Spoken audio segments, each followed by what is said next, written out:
All right, so hello everyone. Welcome back to the Mid Market Leaders Podcast. Today I'm thrilled to have Chuck Zwicker, who is the president and COO of Weidenhammer, as a middle market technology firm that specializes in servicing other middle market companies. Chuck, you're going to bring a very unique perspective to our discussion on the middle market, along with 2 decades of experience driving technology innovation. So, Chuck, welcome to the show.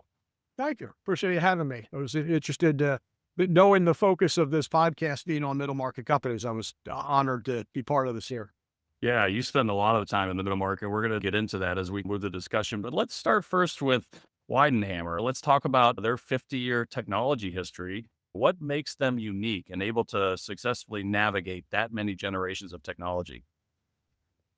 Yeah, I guess it's a couple things, Jeff. When I look at it, yeah, we're 48 years of business here, so we're coming up on 50 pretty quickly. I've been with the company for 20 years. I think the company has done a number of things very well that have given that longevity. I mean, one, John Weidenhammer was the founder, had a vision back in 1978 that he wasn't going to be just a technology provider, but he really wanted to be a strategic consultant to middle market businesses, right? You saw a big need at that time back in the late 70s because there was a lot of technology transition going on even then. He recognized that companies needed help with looking at how technology could drive better business, not just technology for technology's sake. From the very early days in our DNA, embedded in us the ability to be consultants first and technologists second. Now, we're very good technologists, but everything that we do is looked at from what's the business benefit? What's the business problem that we're trying to solve through technology? And what's the return that we're looking to get on that technology spend that we're making? So I think that's the first part. I also take credit to people who came before me over almost 50 years, and certainly through present day. I think we've done a pretty good job as a company looking at different technology transitions and being able to advise our clients on when was the right time to get into that transition. When you look at the company's history over 50 years, that went from mainframe and mid-range to PCs. It went to client server technology. It went to the rise of the internet. It went to AI and e-commerce and digital marketing. There's been a lot of technology transitions over the last 50 years. It feels like it's moving faster now. But what we're good at is, and what our clients rely on us to do, is help them work through when is the right time to look at a technology or a technology transition. How do I monetize it? How do I support it? We don't want to be bleeding edge, especially in middle market, but we want to be a technology company because it gives us a competitive advantage. That's how our clients look at us. I see. And sustained us through the years, not to mention just a great team of people over 50 years working at this company and helping our clients. So, good tradition, I would say, is what it sounds like. And how many people do work at Weidenhammer? We run full time at a little over 100 people. And then we also employ a fair amount of contract workers, both near shore as well as offshore, for everything from engineering to development to digital marketing based on peak workloads type situations. So we ourselves are very much a middle market business. Okay. And you're primarily focused on the US? We are currently in 26 different states with about 65% of our client base in Pennsylvania, Jersey, Delaware, New York. Very strong regional presence, but national in scope in terms of who we can serve. Some of that has been how technology has been able to be handled remotely, whereas 25 years ago, a technology company had to be close to their clients because everything had to be done hands-on in their computer room or their data center to manage their networks. Today, it's easy because everything's in the cloud. Okay, so let's talk a little bit about that connection with the middle market for Weidenhammer, because you said your founder had that same thought, right? You're part of the Philly Chamber of Commerce, where you head up that middle market space for them. And you have the customers that are also in the middle market. Why is the segment so important? Is it something about the culture or the people that attracts you to it? Or is it more the business need that comes with that size company? I think it's both. If I look at the total addressable market, the middle market is a big part of the U.S. economy. There's over 200 businesses. It's 60% of private sector jobs are in middle market companies. I know you've interviewed Doug Farron before, who's a friend of mine from the Fisher School of Business at the University of Ohio, who runs that middle market think tank. He said middle market in the U.S. is equivalent to the fifth largest global economy. From a total addressable market, it's a big market to provide what we do to that type of client. Importantly for us, we are a middle market client. I know the challenges and the opportunities of running a middle market business, and that's who we choose to serve. We position ourselves as a strategic technology consulting firm to middle market businesses who can't afford who aren't in alignment with some of your really big technology consulting firms. We have that mindset where we can be both their strategic partner as well as their execution arm. But we're doing it to middle market businesses because I understand how they operate. Yeah, right. Because you are one, right? And you've had some of those similar challenges. So let's talk about one of those. Let's talk about AI because generative AI is a major technology today. And you recently led a project internally to implement Microsoft Copilot at Weidenhammer. So maybe if you could share a little bit about how that project went, why you did it, everything else that might help other listeners in a similar position.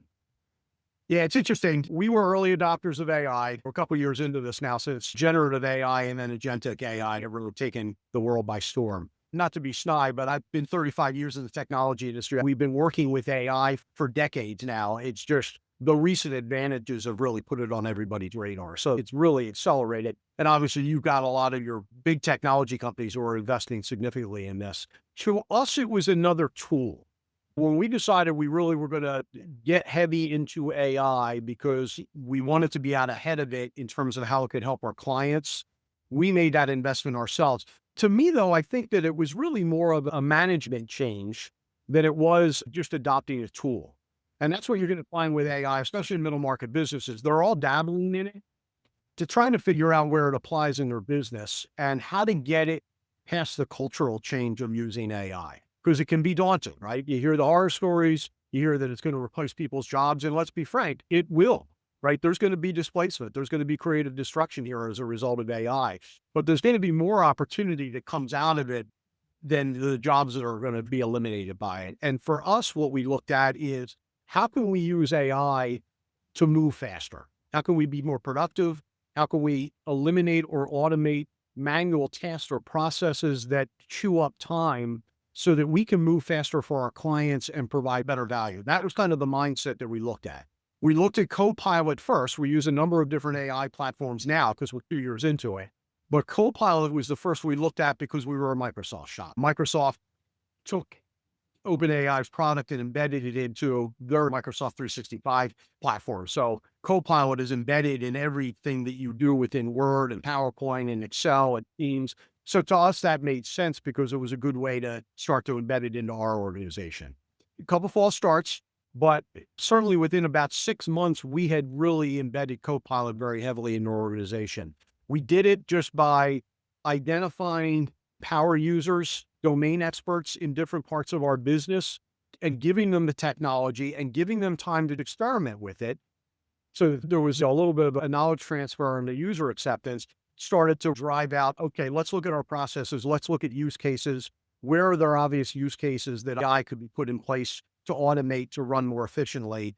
And that took off very quickly, right? And you get over that curve where now we're at the mindset 2 years into this, where every time we're faced with an opportunity to automate or a roadblock or a bottleneck, now we're saying, okay, how can we solve that with AI as opposed to, could AI do this? It's really an AI first mentality, but it took a while to get there. It started with executive sponsorship at the top down, and it took some time for people to get educated and start to understand where the use cases played out so that we saw there was a big benefit in our company.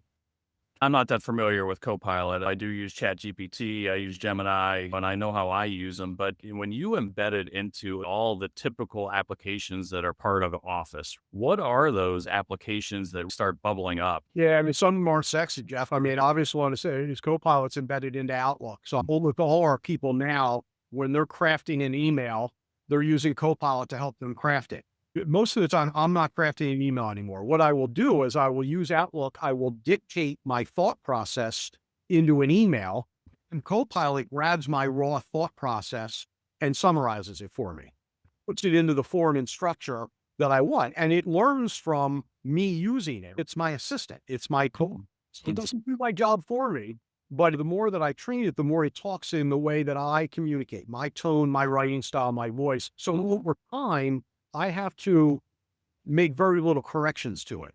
And I still do. I don't give it free rein to just start sending out emails to people to QA it, but it saved me an enormous amount of time. Even if I had to go back and correct 50% of it, it still saved me 50% of time that it takes to do something as mundane as just getting through my inbox and managing my email. Something simple like we're doing now in Zoom, and all these platforms have the ability to do it. But in the old days, you and I would get off of meetings that we had on WebEx or Zoom or other platforms, Teams, and we'd write up all our notes. Who does that anymore, right? That's a time saver. And quite honestly, it does it better than I do.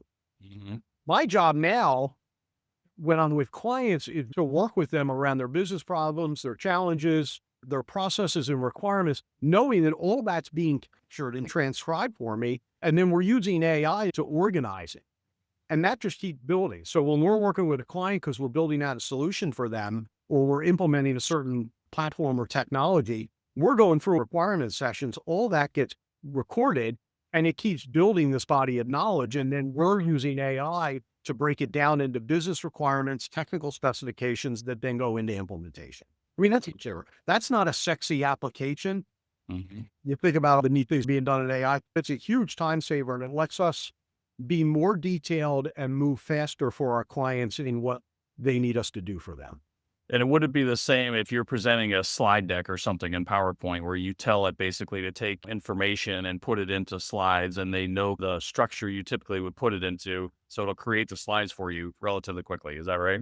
So now you're hitting on where Microsoft was brilliant in embedding it into their different applications, right? If Mm. I'm using PowerPoint, I can articulate, here's what I'm trying to build out. I need a presentation that's going to do this, right? And here are points that I want to hit. Here's my audience. Here's what I'm trying to get across.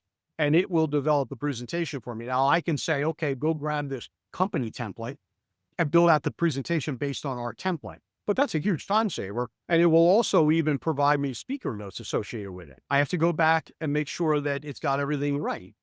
But just to do that initial pass of building out that presentation is hugely time productive for us. Okay. Okay.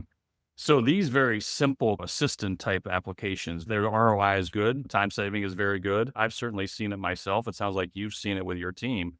Are you at a point where maybe you're at more advanced applications or automations that you can talk about where some of your power users have taken it multiple steps further? Because I'm interested in, let's say I'm in accounting. How do I manage some of the very simple tasks that are very repetitive? And can I start implementing AI into this pretty quickly, or is that much more difficult? You're seeing a lot of that. A lot of your vendors are playing into that. Microsoft's done a huge job with that. I just had a conversation this morning with one of our clients around AP processing. That's a pain for most organizations that are getting thousands of invoices in on a monthly basis. Through Copilot, what we've built out is their ability to just those invoices come in electronically. Copilot picks them up, it OCRs them, it digitizes them, it pulls out the information that it needs because it can learn and recognize what it's looking for data-wise. It can plug that information right into their accounting system, run through the workflow process to get approval to ultimately cut a check out to a vendor. You're taking a very manual process that was people intensive and you're automating that. Now, again, you still need people. What we're seeing the world run into is that you're having people manage AI agents, just like in the old days, they would manage junior clerks, right? Junior book. Mm. Now the concept is, can I build an AI agent to automate that process? And I'm just overseeing it to give it final QA. Yeah, okay. That makes sense. Yeah, because you do have to oversee them. I mean, they're not perfect. Somebody made a good analogy to me. Tell me what you think of this. They said they're a little bit like a new employee. You really have to watch them closely and check their work because they can hallucinate. They can do different things. I mean, is that a fair way to describe it? Fair way to describe it. They do hallucinate. They do make mistakes. You check them. You can't just take everything that they're saying as gospel. You get good at this when you're starting to use these AI models is you need to know how to query them, right? You need to be able to communicate with them in a way that instructs them on what you're trying to get back from them. Okay. Just like working with somebody you would bring into the organization, right? But your costs are a lot lower doing it. Now, on the flip side, my concern is that in most industries, this is how we brought junior people into the industry. Like take my business. We do a lot of development for companies, right? In the old days, you would hire kids out of school, right, as junior programmers Hmm. overseen by a program analyst or a development manager. Nowadays, you're not doing that, right? So you're using AI to do code generation on what you normally would have had as kind of an entry level or a lower level position. So that's fine. We're seeing the benefits of it, but the problem is going to be generationally when that whole group of college students who were coming in and that was how they were learning to advance in their careers. What's going to happen a generation from now Is AI going to get to the point where I don't need advanced people to oversee the code generation and the QA? And you can see it in other firms. You can see it in accounting. You can see it in legal, right? But that's how we teach people to become more senior level developers, engineers, legal, accounting. So Yeah, you could go back to every major technology innovation. It did make things more efficient. You didn't need as many workers, right? You could go back to automated farm equipment. We used to have a lot of people working manual labor on the farm. When we had tractors and things like that, guess what? We don't need that many. But I think to the credit of a lot of Americans and people is we always found different things for us to do, right? And you hinted at this. And I think that's going to continue. We'll see where that takes us. I think there is more business applications. There's broader applications for people that we haven't even explored yet. It's going to be interesting to see where this goes. yeah, the economic term is creative destruction, right? Mm. A new industry comes in and decimates the old industry they replace. Your analogy with agriculture, when McCormick, when he invented the reaper, look what that did to our agriculture. 90% of our population worked on farms, and within less than a generation, you've got 2% people work on farms because of that technology being able to automate. It's going to be the same thing here. There's going to be a societal impact that's going to go along with that. I am more optimistic than a lot of people that you see in the news where, it's going to be the end of civilization. I think there's more upside to it than I see downside. But it will, the one thing I am seeing compared to other technology changes, going all the way back to the industrialization era is this is changing society quicker than seen with other, even in my industry, when PCs came out, it took a whole generation before PCs became business class, right? Where we saw PCs in businesses, right? This is huge quicker, right? Typically technology comes out and there's a societal adjustment to figure out how to use that and monetize that, and embedded AI is moving much quicker in terms of society's ability to stay up with it. Yeah, so we'll have to adapt much quicker. Now, that kind of brings up another question for me. You're embedded or in the middle market. When you look at these companies, are they accepting AI assistant type applications pretty quickly and getting them embedded into their business? Or are they starting to do more advanced stuff now? Yeah, generally what I'm seeing in the middle market is a lot of companies are experimenting with it, but I'm not seeing enough rigor, a process, a methodology for how we're going to implement it into our organization. They're turning on licenses. Everybody's bringing their personal license to ChatGPT, or they're licensing for Claude, or they're licensing for Copilot, and they're letting people have at it. There's a downside to that. Most companies are savvy to this, and you got to make sure your data is ready, Mm. because we're grabbing data from the public. But some of these tools also allow you to go against your own corporate data. And if your data is not ready for that, from a governance standpoint, from a security standpoint, then you're giving people access to data that you may not want to give them access to. So when you start looking at AI, there's got to be some governance put in place from a data hygiene standpoint. I'm not saying that to scare people. That's something that organizations need to look at. And there's companies like us who can help companies with that if they can't do that themselves, or if they need to move quicker. You're definitely seeing that. Do companies have a methodology behind how they're implementing AI? Are they documenting their processes? Are they looking for bottlenecks or areas for automation? Are they identifying use cases and then looking at how AI can solve those use cases? Mm. So again, what I'm seeing is there's not a real formal process to do that. And if companies want to move quicker, they should work towards having that kind of rigor. Otherwise, it's cool technology you're playing around with, but you're not really leveraging and scaling it within your organization to take advantage of it. I think organizations need to look at, there is a productivity benefit, but what are we doing with the extra free time that we have? People spend a lot of time in their inboxes all day long. Is that what they should be doing? Is that their best use of time? If I can give them AI that could eliminate 50% of their time in inboxes, what would they do with that time that's more productive to their company or to their clients? And that's the shift that companies are being forced to look at. Yeah, that's a management issue, a leadership issue, right? How do you deal with that? Do you not hire more younger people that do some of those tasks you were talking about before? But then what do you do with the time of the people that's here that's freed up? That's an important point. Yeah, for me, it's easier because I'm a services firm. If I got time back, I can use that time to do more valuable things for my clients, right? That's the challenge your organizations are running into, because it's hard to break habits, right? I feel productive when I'm keeping up on my inbox and I'm answering email all day long, right? I might get done a 10-hour day and I feel productive, but you got to ask yourself as an organization, is that their best use of time? So that's a good point. And we could probably spend the entire discussion on Right. AI. But let's keep going because I want to talk about maybe the people and the talent. So again, you get to see a lot of middle market companies, right? And the war for talent is real, I think.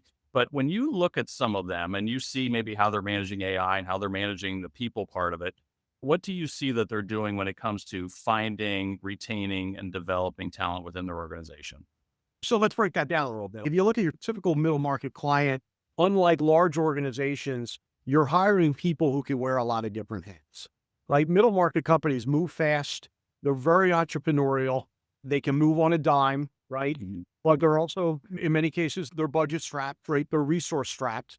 They have to be very smart about where they're spending their money because they don't have large margins of error, right? Not like the government who could spend billions of dollars. If they make a mistake, it's all right. They move on to the next day, right? Middle market companies don't have that margin of error. So they got to make sure they're getting it right when they look at a technology like AI.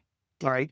So that being said, where I think middle market companies relative to hiring do it really well is when you're looking for experience, but you're looking for people who can handle change real well, right? You're looking for people who are intellectually curious, right? And want to be able to look at different ways of doing things, not just come in because they're doing a set job.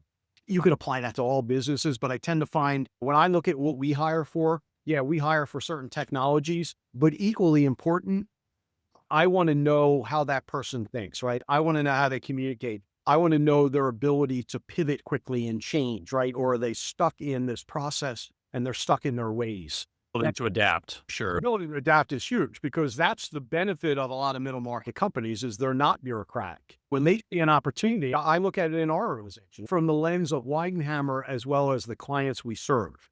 When they see an opportunity, unlike an enterprise company, they can move very quickly on that opportunity. But you got to have people that can move quickly with you and be able to adapt and change and think outside the box and go from strategy to execution very quickly. So are you hiring for those types of people? And then the other thing I see, do you have a good management layer? Do you have managers who can bring in those types of people and set clear expectations for them, clear framework guardrails, but within those guardrails, let them go do what they do really well, right? Because they're high performing people. So that is more of the development part of it you're talking about. Managers that inside of the work they do help them develop the folks that are there by allowing them flexibility with guardrails to go be creative, to do their work. Is that what you're getting at? Yeah, and I apply that concept not just towards how I see our clients in the middle market, but I apply that to us. That's how we operate. As the president of the company, my job is to serve our team members and to serve our clients. That's baked into our culture at Weidenhammer is by hiring really smart people and telling them what your expectations are, giving them the guardrails that you got to work within these kind of values, these kind of frameworks. Let them go do what they do well because they may have ideas that I haven't even thought about. Right? My job is to support them and to enable them and to make sure that I'm removing bottlenecks for them so that they can go do what they do really well in the way that they do it. You got to follow some processes. We got methodologies. Not everybody can be a cowboy. But if you're hiring for that type of mentality, and I tend to see that in middle market companies, that can take you very far, can help you scale. Yeah, I find that hiring is top of mind most of the time when it comes to the talent war. What you're describing is some development and some retention. By giving them autonomy, you're going to retain more people because they like their job. Do you see many, and I guess I'm asking for both you and middle market companies you work with, programs that are very unique to develop whatever part of that workforce that they have? Because I don't find that as much. I feel like that's maybe one of the lesser development areas within the middle market. It is tough. You hit on an important point, Jeff. A lot of times in middle market companies, you tend to be budget conscious. You tend to be more resource constrained. The downside of that can be, are you allocating enough money? And do you have the capacity to give people time and the resources to be able to do the development and the training? Or is it always just the work at hand? So that's a balancing act. I see that in our organization. Easy for us to get so consumed in the work we're doing for our clients, but that can be short-sighted. If we're not continually developing our people, and giving them the training that they need and the professional development they need, that'll catch up with us. But that's always a balancing act. There's different career advancement tracks in organizations. Large companies do this really well, harder sometimes in smaller companies because, in a large organization, there's more openings at any given time, right? You can post for a job outside of your division or your department. and be considered for that. In a smaller organization where divisions are more purpose driven for certain skill sets or for certain things that they're doing, it's harder to do that. How do you give career advancement to people? Not everybody's going to be a manager, right? Not everybody, if they want to advance in their career and make more money and have more responsibility, that doesn't always have to be a management track. That could be a technical track, because I need people who can go from developers to architects to senior architects. So that's an opportunity you can give them if you think through it and craft it appropriately. Yeah, I think that's true. Not everybody wants to be a manager. They don't want to manage people. And some people maybe want to experience different things. Those people that are adaptable, they might just want to try something different. So you may give them another opportunity, and that helps develop them as they do different things in their career.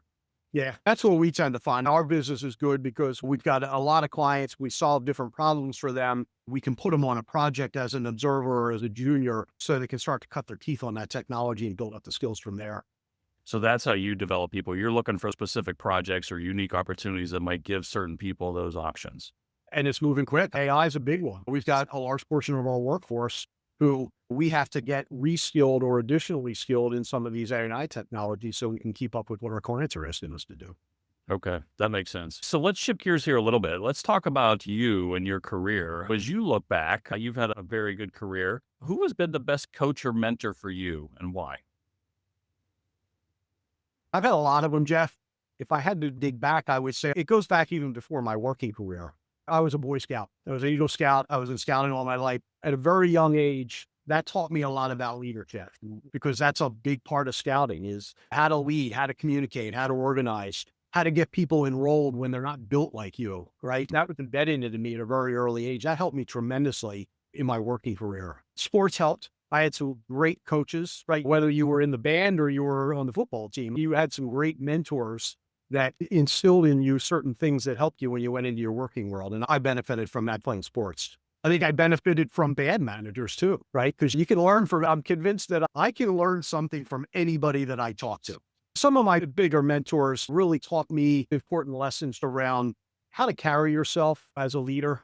Sometimes I equate it to being a parent, although that may sound demeaning to people that I am privileged to lead, but they're looking at me first and foremost. Am I representing the values and the ethical and moral code that we want our organization to be known for, right? So I got to lead from the front that way, right? I can't expect them to operate that way if I'm not doing that. So that was an important lesson to talk to me early on in my career.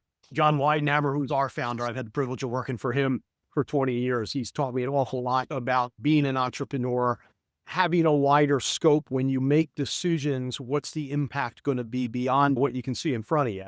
What are the unintended consequences of making that decision? How is it perceived by the organization or by your client? A lot of that comes intuitively to him, but has benefited me as I've gone through my career. Yeah, that's interesting. You had a lot of early formative influences between Eagle Scouts, sports, and I 100% agree with what you said about learning from everybody, good and bad. The bad managers, you remember those things you don't want to put someone else through. But you mentioned something that made me think about the development part. When you're working with somebody like John Weidenhammer, he's coaching you and developing you every time he interacts with you, right? Those are the folks I would think on a middle market where you don't have a lot of formal development programs, where you really have to take advantage of those small interactions all the time. I guess I'm grateful that I learned that at an early age, because most of my career has been working in middle market businesses that may not have had formal management training programs. Certainly I've been through them in 35 years of working, but where I got more benefit was just keeping my eyes and ears open, right? Just looking at other people. They didn't even have to be my manager, but what did those people do that I liked, and how could I embed that? That's a great trait to have in a leader. Yeah, you could learn from anybody. They could be customers, they could be vendors, they could just be what you meet that you respect. Jeff, one of the things I love about our business is the friendships that I have with a lot of our clients who become peers and friends of mine, because I learned a tremendous amount from them. I constantly am calling them to say, man, I'm thinking about this crazy idea. Talk to me about the legs, or, you tried it. How did it work for you? Yeah. I'm a huge believer in taking the time to build that professional network and keep those friendships. I've been fortunate over time in that a lot of the volunteer work I do also were people that I've become friendly with. My work at the Chamber of Commerce of Greater Philadelphia, it's given me the ability to build a professional network where they may be my clients, we may be working towards the cause or the mission of the chamber, and they become my friend. It's like a perfect trifecta. right? You never have time to manage all these connections. So you can manage that as a three-way wheel of life that works really well. But you got to invest in it. Like any relationship you get out of it, would put into it.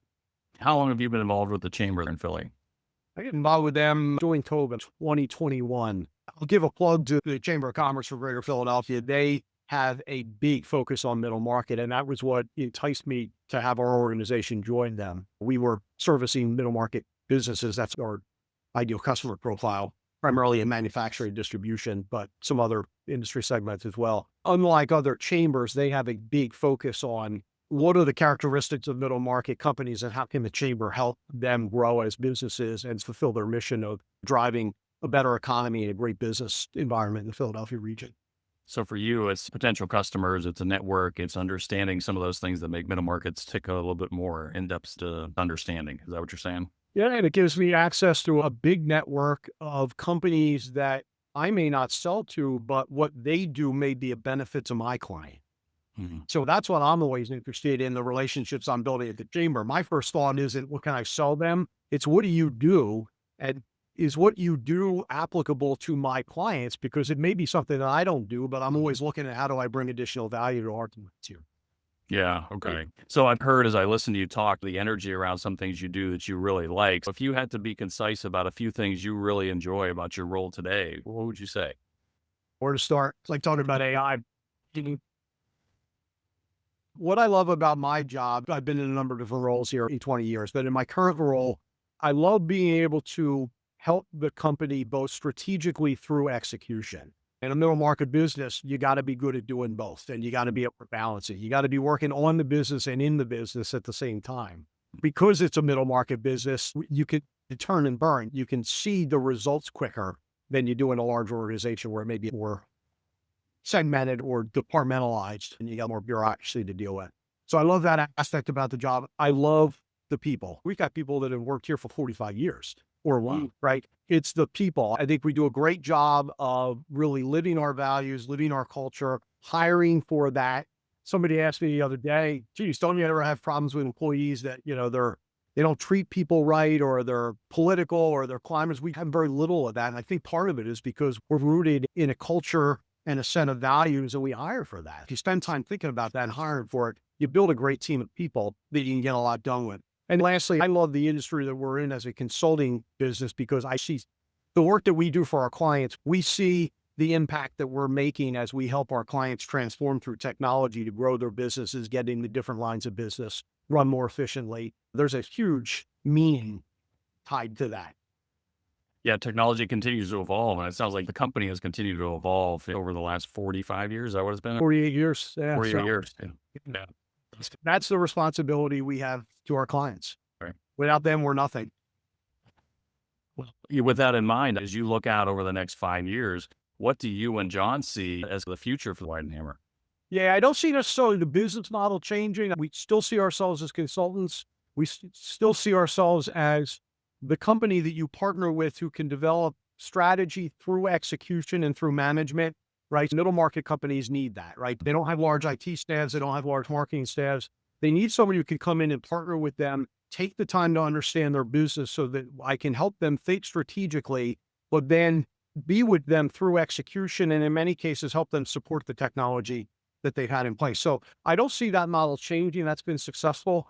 We love the industry we're in because things are moving so quick from a technology standpoint. What I'd like to see in the next 5 years is I'd like to see us be the preeminent brand in this regional area. We're in 26 different states, but within this Mideast region here, I'd like to be the preeminent brand that's seen as the business transformation consulting firm for middle market businesses. That's the aspiration.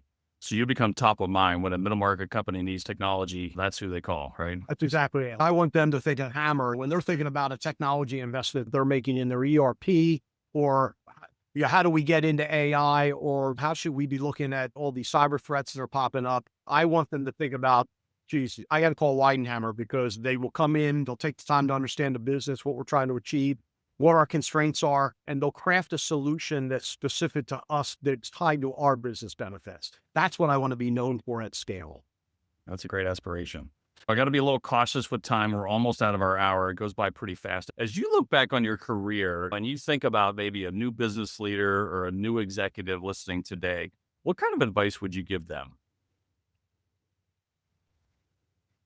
I guess a couple things. Being a leader is a privilege. It's not a right. Yeah, you got here because you were good, because people trusted you and they gave you the opportunity. But it's a privilege do you lead other people. That keeps you humble. My job as president is to help people do the best that they are able to do in their job, right? It's less about me telling them what to do and more about helping me enable them to be as productive as they can be for our company and for our clients. I just try and keep that first and foremost as a leader as you're getting into your career. Lead from the front. Don't let your role or your title fool you into the fact that you got to stay grounded. One of the best things I love about my job is calling everybody who works in our team in our organization and say, tell me what you're working on. What's working? What's not working? Talking to my clients, what's working, what's not working. That's how I stay grounded. Very easy for leaders to get to a point where they're not grounded at a grassroots level. That can be detrimental both to the organization that you're supporting as well as to your career. And then lastly, I just live your ethics. People are watching you. It's like your kids watch you. They want to see somebody who they respect, who they want to follow, who's got their back, who they trust. That's a big responsibility and commitment and privilege. Remember that and help that guide you. I think about that every day. Yeah, that's great advice. You mentioned the values a couple times now. What are a couple core values that you guys have that you live by all the time? Some of them are more external facing, like the ability to be innovative, the ability to be collaborative. Some of them are internal facing, the ability to be grateful, ability to collaborate and communicate internally, to be able to make ethical choices. We kind of look at our values. Some of them are more evident out to our clients. Some of them are more evident in terms of us internally and how we hold ourselves accountable. I see. I see. Okay. Chuck, I can see why you've been successful. I can see why Weidenhammer's been successful. This has been really helpful. I'm glad you're on the show. Hope it's a value to your viewing audience. It's a pleasure being on with you. Yeah, no doubt it will. Thank you.